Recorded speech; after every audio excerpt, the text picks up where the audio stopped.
स्कूली शिक्षा, कौशल विकास और ग्रामोद्योग विभाग के प्रमुख सचिव डॉक्टर आलोक शुक्ला अपन एक दिवसीय प्रवास में बालोद जिला पहुंचिस, जिहां के अलग अलग गांव के दौरा घलव करिस। ए दौरान आलोक शुक्ला ग्राम हथौद के हथकरघा बुनकर सहकारी समिति और सिवनी गांव में स्थित बालोद बाजार के घलव निरीक्षण करिस। त उन्हें डॉक्टर शुक्ला हथकरघा में प्रशिक्षण प्राप्त करैया महिला मन से गोड़ बात कर उनकर द्वारा हथकरघा कपड़ा ले बनाए गए एम्ब्रॉयडरी वर्क ल देख तारीफ घलव करिस। संग ही बालोद बाजार के संचालन और सी मार्ट के तैयारी के घलव जायजा लिहिस।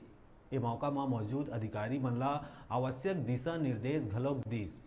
ए दौरान बालोद कलेक्टर जन्मेजय महोबे, जिला पंचायत सीईओ डॉक्टर रेणुका श्रीवास्तव के संग जिला के तमाम अधिकारी मन घलव मौजूद रहिस।